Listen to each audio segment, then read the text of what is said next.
Olá, gente. Bom dia, boa tarde, boa noite. A aula de hoje a gente vai trabalhar um pouco com o conceito, né, e com o fenômeno psicológico chamado julgamento e tomada de decisão. Vamos lá. Essa parte da psicologia cognitiva que estuda, se debruça, né, em estudar os processos de julgamento e tomada de decisão, já rendeu, então, um prêmio Nobel de Economia, né, para o pesquisador, né, o psicólogo Daniel Kahneman, né, que estuda dentro de uma área mais aplicada, hoje chamada, né, de economia comportamental.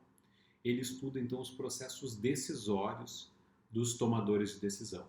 Né? Então, como é que se dá esses processos decisórios? Como é que são as variáveis psicológicas envolvidas nos processos de decisão? Então, a gente estudou antes a parte de resolução de problemas, que envolve muito aspectos relacionados ao raciocínio, né, à criatividade, mas logo após, né, muito do processo de solução de problemas também envolve tomada de decisão. Né? Então, essa é uma área que ela é bastante cara à psicologia cognitiva, mas que também tem interface com outras áreas, a própria economia, a área da administração, a área de gestão, né? Toda uma área organizacional também, mas a gente pode pensar numa aplicação em contextos clínicos da psicologia, em contextos escolares, em contextos do esporte. Então é uma área muito rica, né, e bastante aplicada. Eu espero que vocês possam gostar, né, e eu espero que também vocês consigam fazer essas aplicações do conteúdo. Bom, então vamos lá para o julgamento e tomada de decisão. O Sternberg e a nossa literatura, de um modo geral, vai dividir esse processo, né, julgamento e tomada de decisão, em duas partes. O processo inicial de julgamento, ele antecede a tomada de decisão.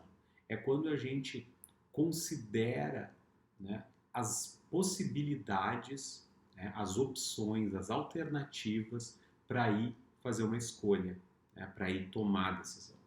Então é um processo que compõe, o processo de julgamento ele não é um processo básico, né, ele compõe já outros elementos como, né, outras variáveis também cognitivas, como processos de desejabilidade, né, interesse, o peso para cada um dos fatores, o peso psicológico, o peso emocional, e processos avaliativos, isto é, processos de raciocínio, né, onde a gente pondera as opções que a gente tem para fazer uma escolha mais acertada, uma escolha, né, baseada nos nossos processos emocionais ou racionais. Tá?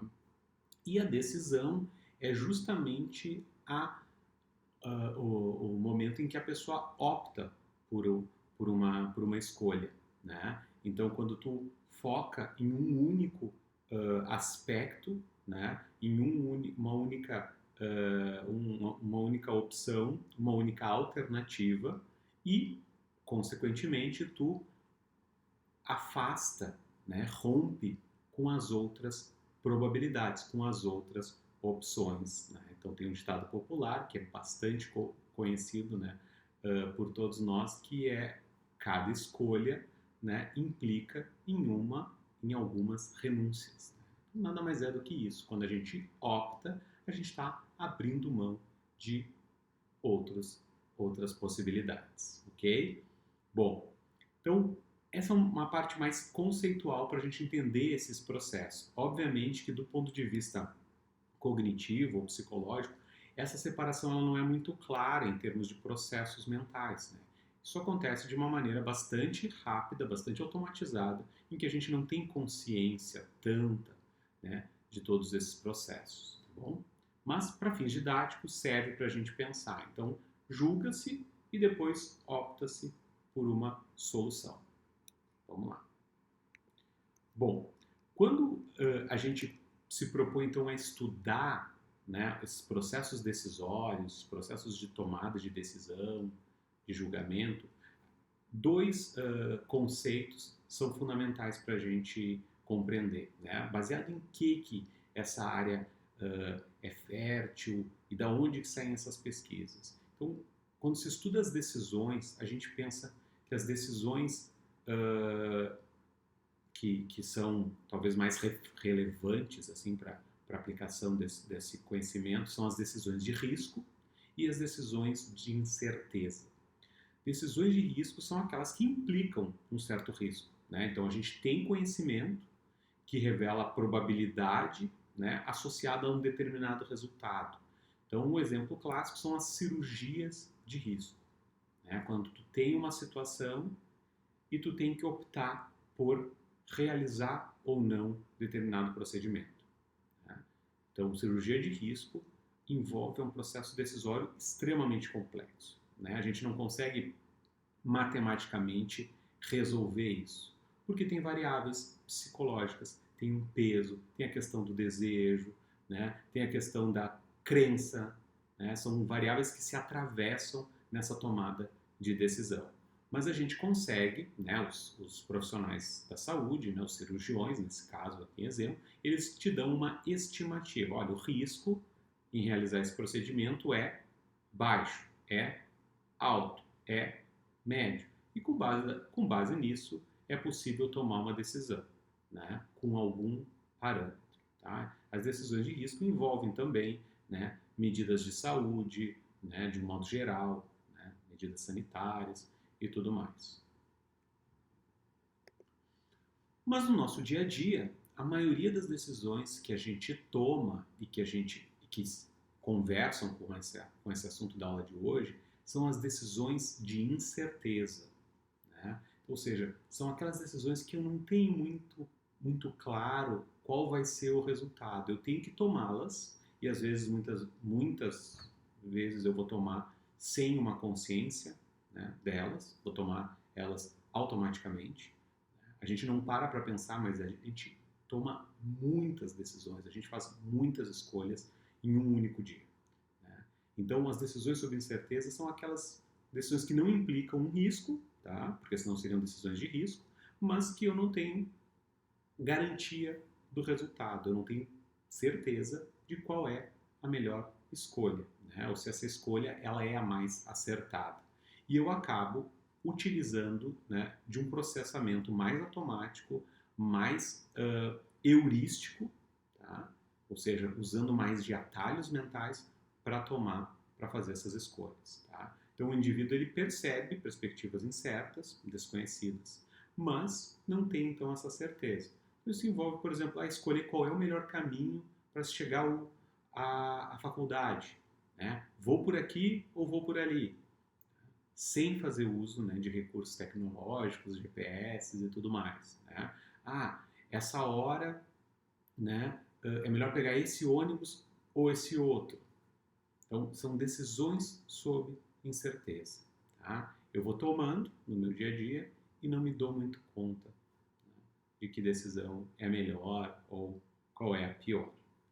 Obviamente que tomar essas decisões, né, sob incerteza, essas decisões de incerteza, né, de uma maneira automática e sem ter muita consciência, também contribui para que eu gaste menos energia cognitiva, né, tenha uma economia mental.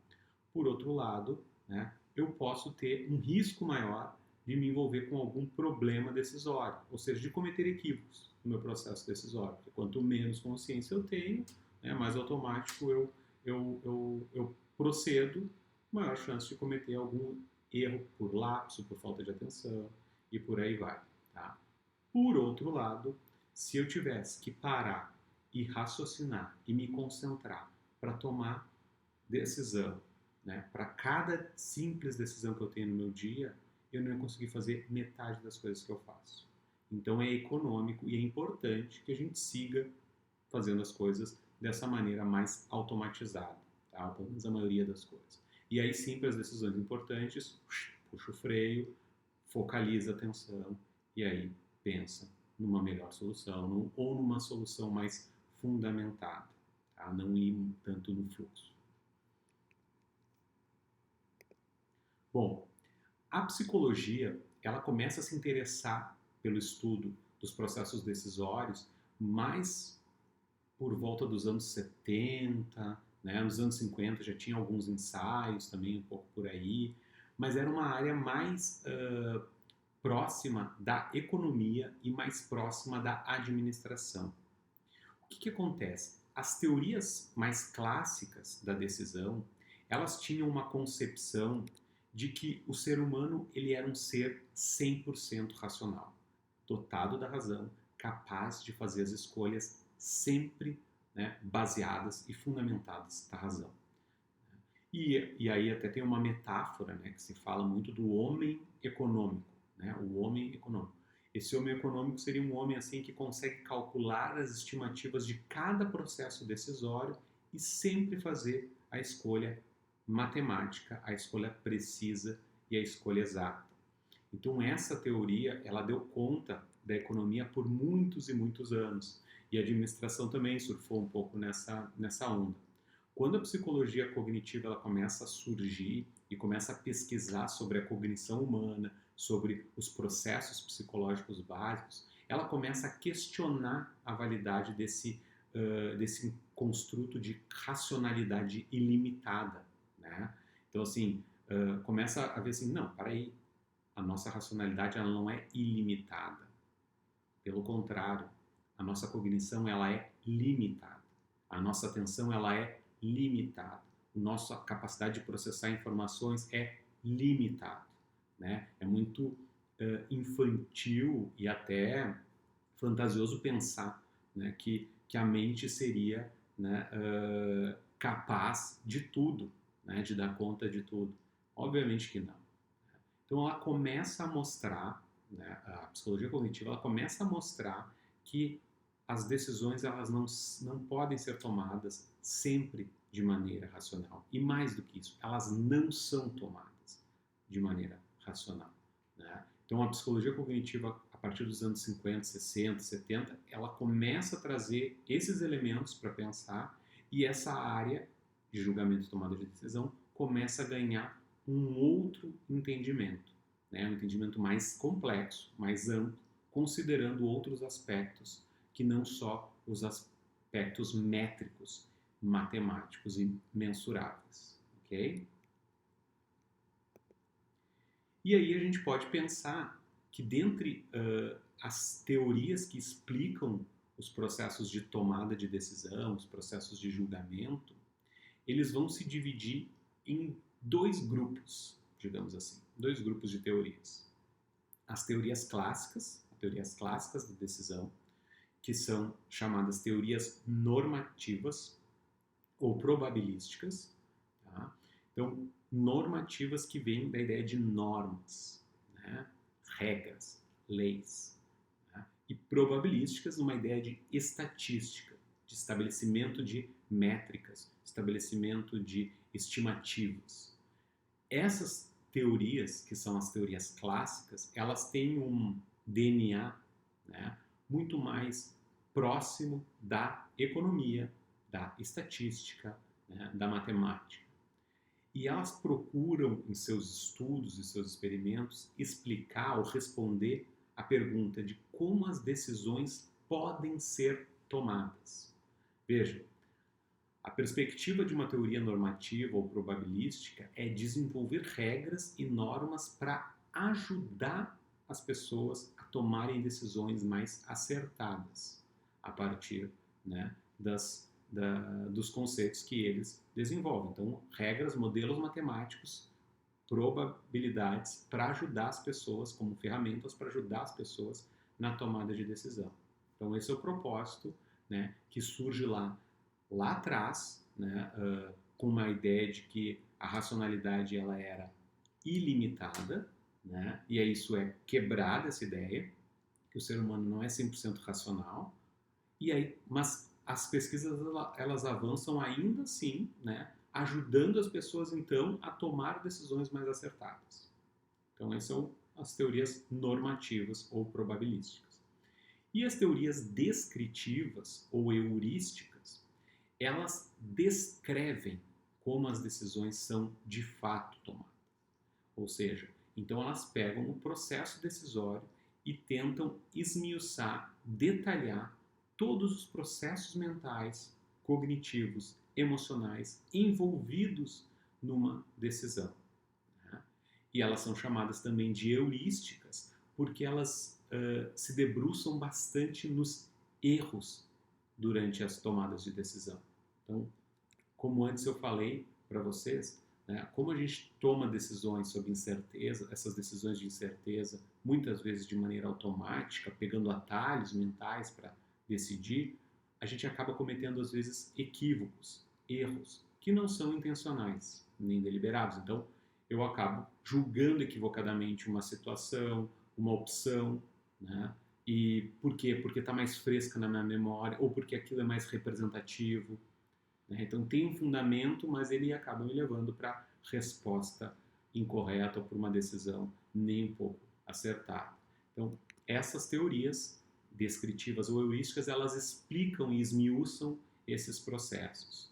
Então, a gente poderia dizer que o modelo em vermelho, probabilístico e normativo, ele é mais matemático, tá? Ele é mais próximo de um ideal, né, de como as pessoas poderiam, né, melhorar os seus processos decisórios, e o modelo em azul, ele é mais preocupado em explicar como se dão os processos, né, e conhecer mais os erros, né, os meandros da tomada de decisão.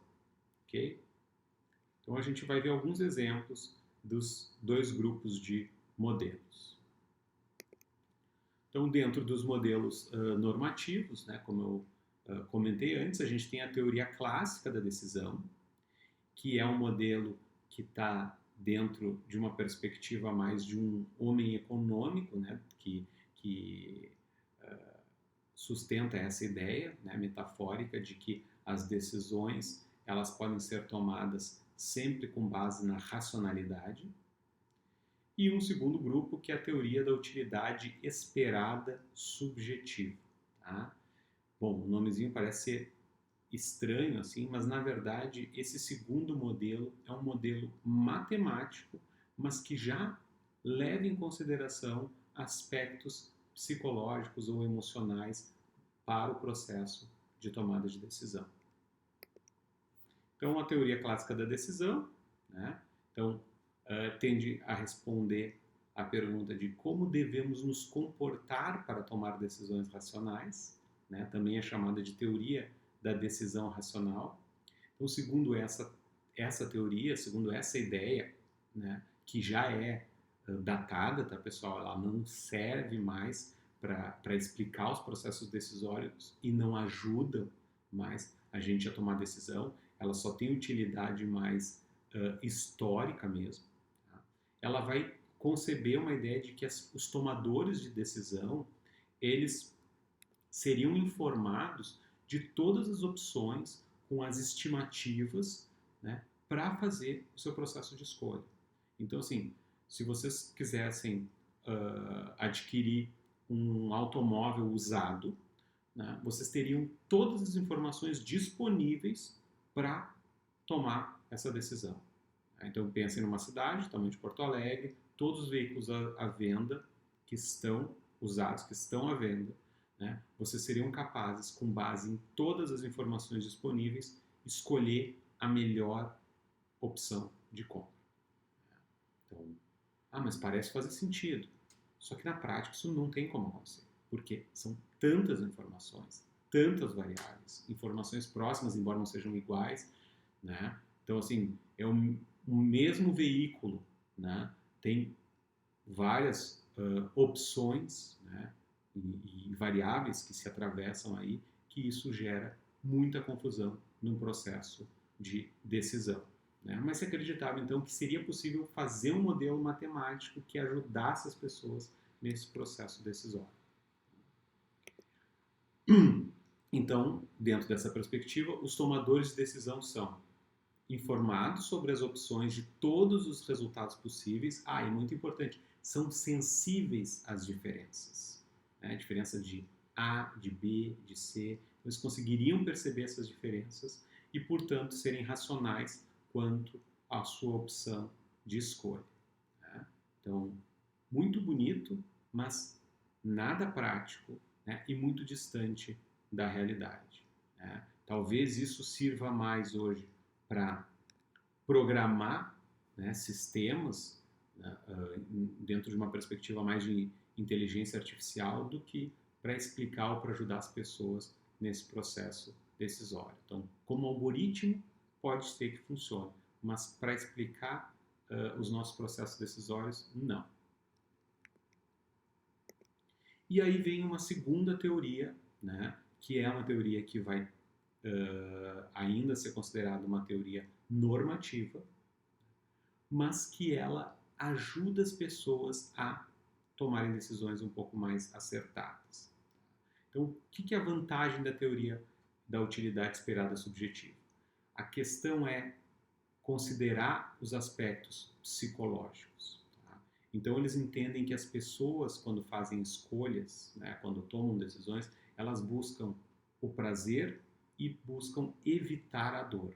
Então, as decisões elas são baseadas em maximizar o prazer, que é chamada utilidade positiva, ou minimizar a dor, que é chamada utilidade negativa. Então, segundo esses teóricos, teria como a gente calcular a utilidade subjetiva, né, e a probabilidade subjetiva. E com base nisso, as pessoas poderiam tomar as suas decisões. Né? Assim, e portanto, prever a escolha ótima de cada pessoa. Então, pode parecer um pouco abstrato isso, mas basicamente isso aqui propõe, né, que a gente pense num raciocínio, né, matricial, né, como se fosse considerar uma matriz, né, uma planilha, né, vamos pensar assim, uma planilha, uma tabela, né, em que a gente, quando a gente fosse fazer alguma escolha, a gente listasse em cada coluna uma variável e em cada linha uma opção de compra. Né? Estou falando compra, né, mas poderia ser qualquer outra decisão. Então, sei lá, a gente fosse utilizar como exemplo a compra de um molho de tomate, né, coisa do dia a dia, a gente tem nas linhas lá as marcas, Oderich, Pomarola, Cajamar, Heinz, sei lá, né? E nas colunas a gente teria então as variáveis, né? Então o preço, a qualidade, a embalagem, e cada uma a gente atribuiria um valor para cada uma dessas variáveis. Essas colunas elas variam de pessoa para pessoa, porque é a questão da utilidade subjetiva, o que é importante para mim não é importante para ti, né? Então não são as mesmas variáveis. Eu conseguiria calcular com base nisso. Eu decidi pelo Pomarola com base nisso. É mais racional comprar o Pomarola. Então, de novo, é uma teoria normativa e, portanto, ela não explica como eu tomo as decisões. Ela me ajuda a tomar decisões melhores. Então, aparentemente, daria para aplicar um modelo assim, né, para algumas das nossas decisões. É o que os teóricos desse modelo defendem.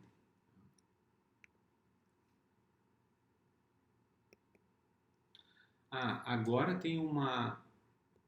Deixa eu voltar para cá. Aqui. Bom, para a gente chegar então nos modelos mais probabilísticos ou psicológicos, vou colocar aqui, né, vou disparar para vocês um problema, né, uma situação problema, para vocês pensarem um pouco na solução. Tá? Então, leiam com atenção, né, prestem atenção, tentem responder entre as duas opções, opção A ou opção B, e depois a gente segue conversando. Então vamos lá. Imagine que um país está enfrentando um ataque de terroristas. Existe a ameaça que morram 600 pessoas. 2 planos alternativos foram propostos. Qual dos planos você escolheria? Assumindo que as estimativas científicas exatas das consequências desse plano sejam as seguintes. Opção A. Se o programa A for adotado, 200 pessoas serão salvas. Ou B. Se o programa B for adotado, existe 1/3 de probabilidade de que 600 pessoas serão salvas e 2/3 de probabilidade de que ninguém será salvo. Observem as duas opções e escolha uma das duas opções. Alternativa A, 200 pessoas serão salvas. E alternativa B, 1/3 de probabilidade de que 600 pessoas serão salvas e 2/3 de probabilidade de que ninguém será salvo.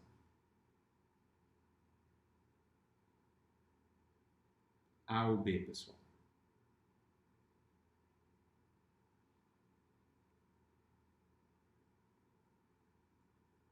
Seguimos.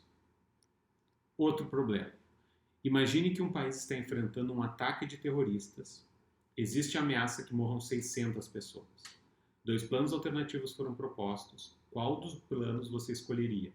Assumindo que as estimativas científicas exatas das consequências desses planos sejam as seguintes. A.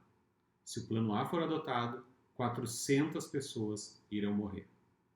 Se o programa B for adotado, existe 1/3 de probabilidade de que ninguém morrerá e 2/3 de probabilidade de que 600 pessoas irão morrer. Qual das duas você escolhe? A. E 400 pessoas irão morrer? Ou B. E 1/3 de probabilidade de que ninguém morrerá e 2/3 da probabilidade de que 600 pessoas irão morrer? Esses dois problemas, né, situações problemas que eu projetei aqui para vocês, eles foram motivos de pesquisa, né, que o autor Daniel Kahneman, né, Prêmio Nobel de Economia, propôs para estudantes universitários de diferentes cursos de graduação, né, e pediu que eles se posicionassem ao fazer a escolha. Alternativa A, ou alternativa B, alternativa B, ou alternativa A. E ele identificou um fenômeno bastante interessante, né, que ajudou ele a pensar um pouco nos processos decisórios. O que acontece aqui é a chamada equivalência lógica. Na verdade, as duas opções elas têm a mesma característica, elas falam sobre a mesma coisa. Então, tanto no problema 1, 200 pessoas serão salvas, tá? Na alternativa A, e na alternativa B. E no problema 2, 400 pessoas morrerão tanto na alternativa A quanto na alternativa B. O que acontece é que o Kahneman se deu conta que a maneira como a gente apresenta o problema, ele se deu conta não, ele comprovou que a maneira como a gente apresenta o problema faz com que as pessoas optem por uma ou por outra. Ou a gente busca o risco, ou a gente foge do risco. Esse é um problema, né? Uma pesquisa que foi realizada e depois dessa pesquisa foram realizadas outras tantas pesquisas mudando um pouco o cenário, mas a lógica mesmo. Né?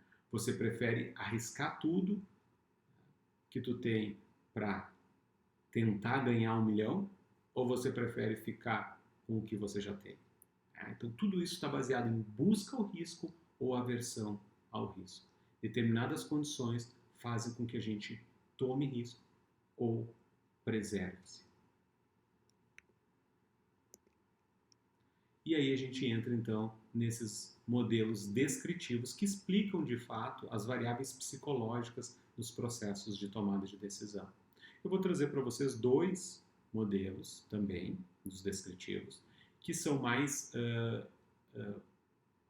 fáceis até da gente compreender, né? Eles não são tão elaborados, mas explicam bastante bem a maneira como a gente toma as nossas decisões. Então, chamado de satisficing ou satisfatoriedade e o modelo de eliminação por aspectos. O modelo de satisfatoriedade, né, ele é considerado uma estratégia de tomada de decisão.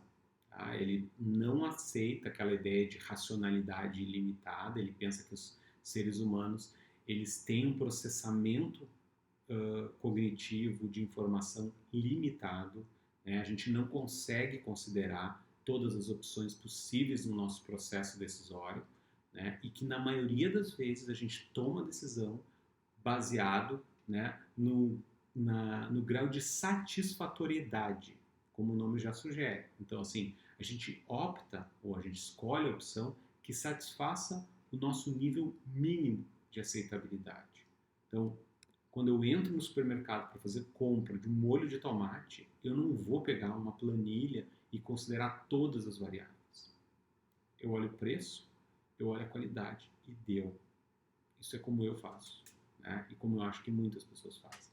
Para a maioria das nossas decisões, a gente não faz uma pesquisa extensa. Talvez fosse até melhor fazer para muitas das pessoas. Ganhava tempo, ganhava, economizava, sei lá eu, né? Para as opções de compra, por exemplo. Mas no dia a dia a gente vai pela satisfação. Tá, ok, eu não vou varrer todas as lojas, toda a cidade para encontrar tal coisa. Por quê? Porque isso vai ser muito dispendioso em termos de energia, em termos de tempo, né, desgastes e tudo mais. Então eu opto por aquilo que satisfaz minimamente. Está dentro do padrão, está dentro do... Ok. Lembrando que eu estou falando sempre em exemplos que levam em conta o processo normal, natural, decisório. Tá? Não estou falando de impulsividade, não estou falando de fatores, né, psicopatológicos, né, ou que obviamente vão interferir nesse processo. Estou falando que as decisões normais elas se dão dessa maneira. Então a satisfatoriedade é um fenômeno que explica. Bom, a gente toma as nossas decisões baseado naquilo que satisfaz, né, o nosso grau de aceitabilidade. Então, as escolhas são baseadas nas necessidades dos indivíduos. Mesmo que não seja o ideal, eu baseio as minhas escolhas nisso. Tá? Então, a gente é racional dentro dos limites, limitadamente racionais, não irracionais. Tá? Então, não é uma questão de serem impulsivos, né? Sermos passionais nas nossas escolhas, não. A gente é racional, mas dentro de certos limites. Então, selecionamos a primeira opção, né, que satisfaz o nosso nível mínimo de aceitabilidade, não avaliando todas as opções disponíveis e economizando em tempo. Então, como eu falei para vocês, hoje em dia existem algumas ferramentas que nos ajudam, às vezes, nesses processos decisórios. Algoritmos, né, árvores decisórias, né, mas, na prática, as decisões nossas do cotidiano, a gente não aplica modelos matemáticos. E o último modelo é o chamado eliminação por aspectos, tá? Que o nome já ajuda a gente a entender o processo. Né? Vai se dar, então, a partir de quando a gente foca em um atributo e a gente começa a eliminar todos os outros atributos que não estão incluídos no atributo desejado. Tá? Então, o processo está descrito ali em 4 passos, pode ter um pouco mais, né, ou menos, dependendo das variáveis que a gente for utilizar, mas fundamentalmente é assim. Foca-se em um atributo, elimina-se todas as outras opções que não satisfazem esse aspecto. Para eliminar as outras opções, escolhe-se um segundo aspecto, né, como um critério mínimo de eliminação de opções, e assim por diante até chegar numa única opção. Quero alugar um apartamento, eu escolho o valor, a faixa de valor. Aí elimino todos os imóveis que não estão nessa faixa de valor. Escolho o bairro, elimino todos os imóveis que não estão no bairro. Escolho o tamanho, escolho a localização, escolho o valor do condomínio e assim eu vou até chegar na opção que eu quero. Tem que ter, sei lá, tantos dormitórios, tem que ter garagem, tem que ter não sei o que, tem que estar próximo de comércio, até eu ir chegando na última opção. Esse é o processo de eliminação por aspectos. Tá? Como o nome já sugere, esse processo foi desenvolvido pelo Tversky e pelo Kahneman, né, que são dois também pesquisadores, né, da área de tomada de decisão e julgamento, e que levam em consideração também os aspectos psicológicos. Não não focaliza tanto em modelos matemáticos, tá? É mais como uma estratégia para a gente tomar as decisões. Ok? Então tá, gente. Essa então foi um resumo sobre julgamento e tomada de decisão. Espero que tenham aproveitado. Até a próxima.